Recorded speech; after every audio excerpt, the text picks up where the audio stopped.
cannot give it up. 4-8 times I'll get back up. Show me it, I'll give it up. Oh, no. I want you to look at something right now. Think of some major goal you want, or maybe it's one you're already working on and you have experienced a lot of setbacks, a lot of defeats. You've experienced a lot of disappointment. Maybe you've already given up. And maybe you just need a little fire, a little encouragement to get back in the game again. Here's what I want you to look at. There are winners, there are losers, and there are people who have not discovered how to win. And all they need is some coaching. All they need is some help and assistance, just a little support. All they need is some insight or a different strategy, a plan of action to make some adjustments that will open up the key to a whole new future for them, that will give them access to the unlimited power that they have within themselves. That's all that they need. So what I want you to do is think about something you want for you, that's real for you, that's important for you, that will give your life some special meaning and power. And I don't even want you to say, I can do that. I don't want you to assume that. See, 5 years ago when I started out in this area, I would not have been able to make the mental leap that I would be up to where I am right now. I don't want you to begin to just psych yourself out. No. I want you to be able to say something to yourself that will enable you to maintain a level of integrity with yourself. That when you say this, even when you face tremendous setbacks, it will be a benchmark to keep you in the game, to keep you moving forward and experimenting and readjusting your strategy and your plan of action, continuously looking for ways to win. So what is that something? When you got an idea you want to move on, you might not have the money, you might not have the education, you might not have the support or the resources you need. What is that something that can keep us going, that will enable us to act on our dream? What's one of those keys that will begin to help us to discover the secrets to our dream? Here's what I want you to repeat after me, please, with power and conviction. Say, it's possible. That's all I want you to do when you look at your dream. Just say to yourself every day, it's possible. Just say that every day to yourself, it's possible. Because what does that do? See, it begins to change your belief system. See, the way in which we operate, ladies and gentlemen, it's a manifestation of what we believe, what's possible for us. Whatever you've done up to this point, all that it really is a duplication, it's a reproduction of what you believe subconsciously that you deserve and what's possible for your life. Most people operate out of their personal history, out of their memory, things they have done, things they've experienced, things they've seen, things that they have observed. What I'm suggesting that you operate out of a larger vision of yourself. I want you to see yourself doing what you want to do, experiencing what you want to experience, having what you want to have, doing what it is that gives your life some meaning and value. Operate out of your imagination, not your memory. Because whatever you look at where you want to go, I'm wanting to warn you, you will have some conversation back here after you go through the data that you've experienced in life saying you can't do it. And so what you want to begin to do is ignore that inner conversation. Well, most people, ladies and gentlemen, when something happens to them, what they do is they begin to believe that that's the way it is. That's the way it's always been. And they can't see the possibility of it being any different. Example, before April 1954, the common belief, the universal belief, because it had been tried again and again and again and people had failed, the belief was that man was not physically capable of breaking the 4-minute barrier, that he could not run a mile in less than 4 minutes. That was the belief on the planet. It had never been done.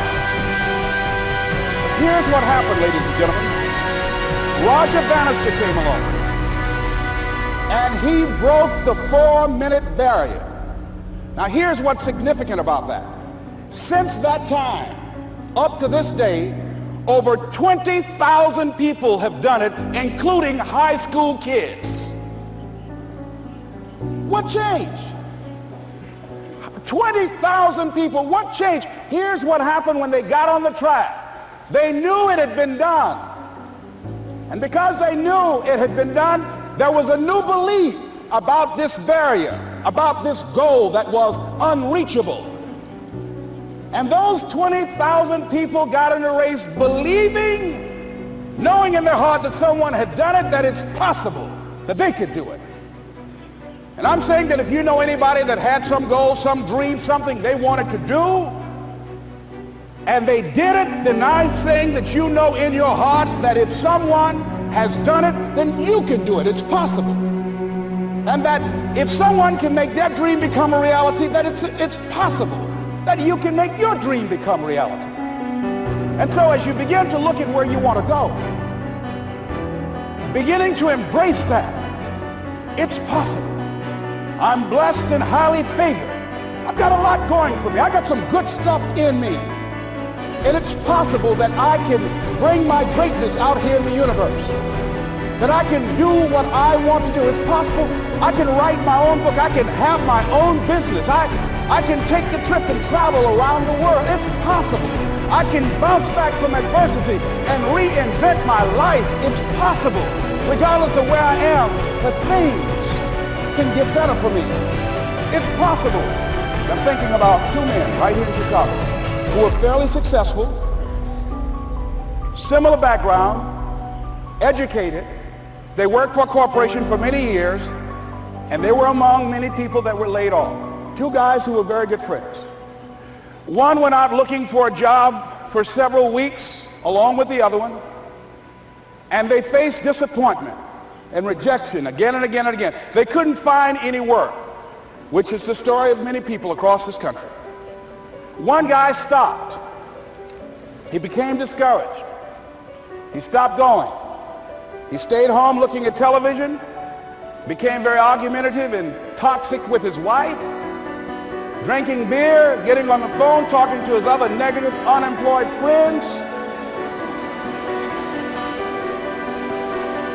And he just gave up. The other guy kept looking for a job everywhere he could go. Every time he could get an opportunity, kept asking people, networking, checking the newspapers every day. Kept going everywhere he could, trying to find a job. You have too much education. You're overqualified. You won't be here long enough. He kept going. He kept going.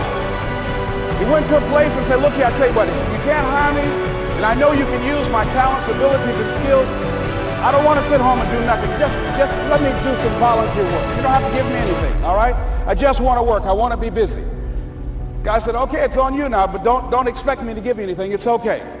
This guy came in and worked. He was the first one there. The last one to leave was the best employee there. About 4 weeks later, one of the top managers quit. They were looking for a replacement. Guess who they selected? This other guy. This guy who was volunteering his time. He got the job. What was the difference between the two men? Eyesight and mindsight. Eyesight is judging on what you see, judging according to appearances. But mindsight is how you interpret what you see. One guy said, it's not possible, it's over, I'm finished. I can't do it.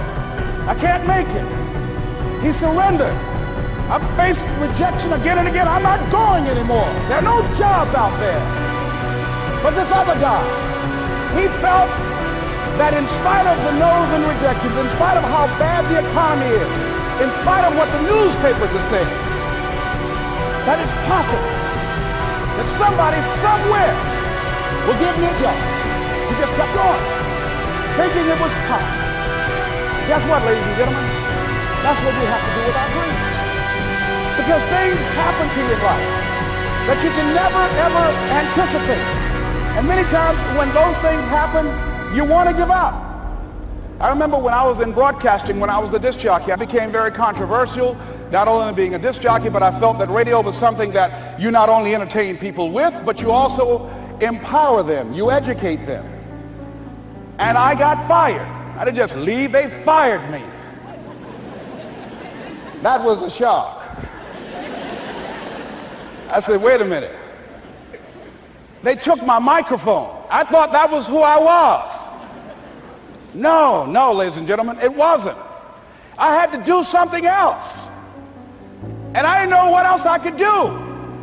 See, here's what I'm looking at. What are the uses for your life right now that you haven't even reached for yet? See, I believe that when you don't have enough encouragement to act on your dreams or ideas, or you're not enlightened enough, that life will act on you. See, life had moved on me and said, Les Brown, you have outgrown this. It's time for you to do something else. Well, I wasn't enlightened enough. I organized some disc jockeys and got my job back. So they had to fire me again. I got fired twice. Here's what I did. I had to think of something else. And so a guy suggested to me, he said, Les, why don't you run for office? I said, man, I've never run for office. I've never known anything about how to operate in the political arena. I've heard encourage people to register to vote and get out to vote, but I don't know anything about politics. He said, neither do the people who run for office all the time.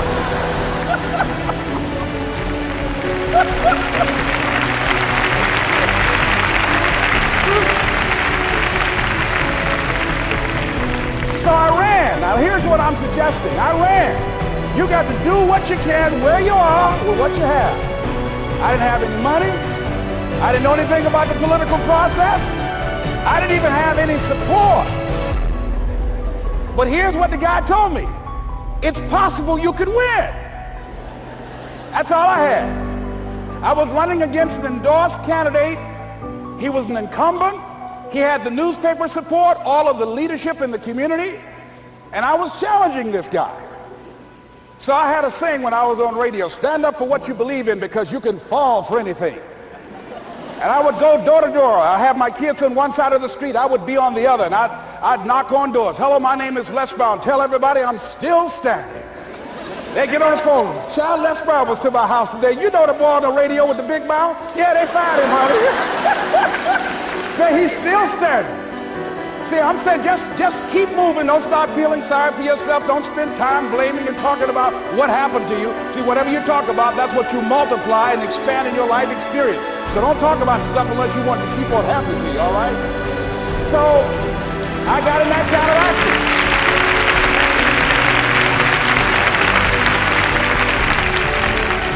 As I continue to do that, had my children with me, were going door to door, didn't have enough money. Eventually, we got close to the election and something happened that really surprised me. Guys who I thought were going to either support me or stay out of it, various powerful community leaders, they became involved in it and they endorsed my opponent. I felt devastated. Now that's going to happen to you when you're working on your dream. Things are going to happen that's going to catch you on the blind side. That was shocking to me. They didn't have to do that. All they had to do was just stay out of it. But here they go, come up in there messing with me. Now that's going to happen. There's some people who believe it's their personal business to stop you from living your dream, all right?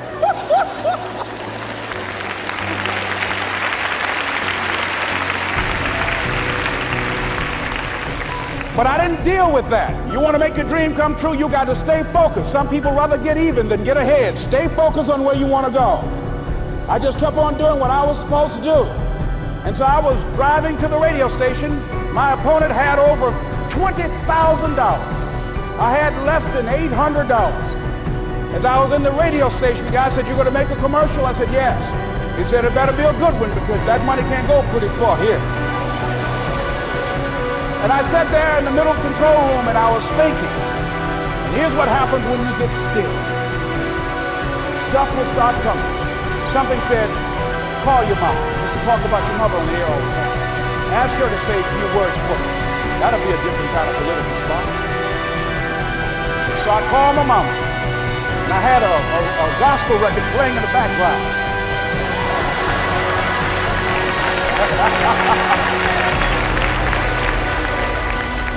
And then I had my mother say, "Hello, this is Mrs. Mamie Brown. When I raised my sons, I raised them to be good children. When they got out of hand, I beat their behind and made them go right. Please vote for my son. He's a good boy."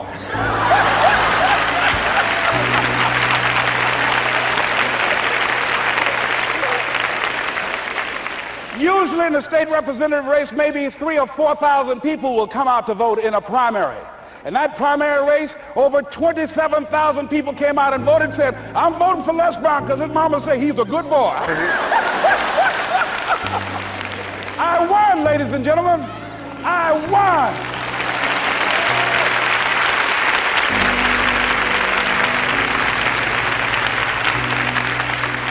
So you've got to be willing to stay focused, to be creative, to be relentless, because things are going to happen to you when you're working on your dream, when you get on track. I remember when I first got involved in speaking, one of the main things that speakers like to do is speak to a certain association that they have over 10,000 of their sales reps that come to this convention. And I was relentless. I kept saying, it's possible. It's possible. See, what I want to let you know and set you up for, because you said it's possible, don't mean that you're not going to have any problems. That Murphy's Law ain't going to come and slap you side the head. Oh, Murphy going to come visit you. He's waiting for some of y'all out in the parking lot. Oh, you say it's possible. Okay, it's possible. You better get up. Well, I was working. I kept saying it's possible. We got other speakers on this program. I can be on that program too. I kept selling myself. I got all fired up. And I was calling them every day.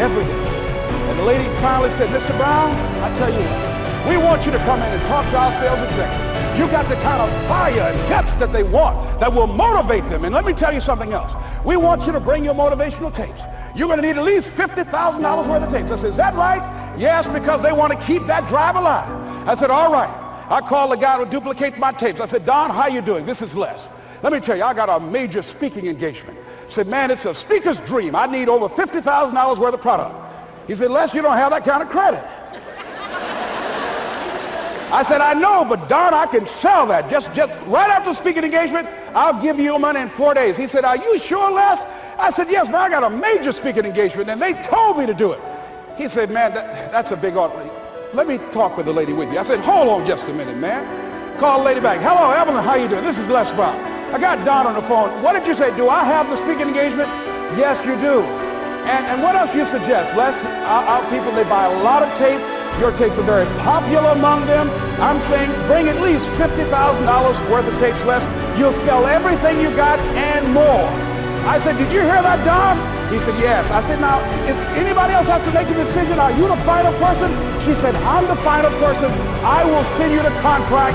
I want you. I said, you hear that, Don? He said, yes. I said, oh, ye of little faith. I said, duplicate the tapes, man. Hung the phone up. Well, he duplicated the tapes. 1 week came by. I'm checking the mail every day. No contract. I said, come on, Murphy, don't start nothing, man. Come on. Come on, man, give me a break. Come on, you know, this ain't fair. Come on, man. Give your boy a break. Come on. I talked to myself, you know. I didn't want to call him right then. 2 weeks passed by. Murphy said, don't you think you ought to call him? I said, okay. I called, I said, hello, this is Les Brown calling. How you doing, Les? I said, fine. I said, Evelyn hasn't sent my contract out yet. Any additional information you need? So, Les, you haven't heard? I said, no. I said, Evelyn died. I said, she died? I said, did she say anything about me?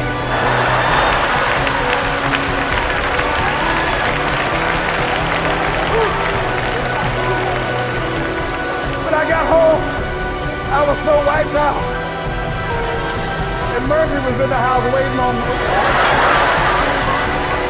Murphy said, is it possible you want to listen to some of your tapes?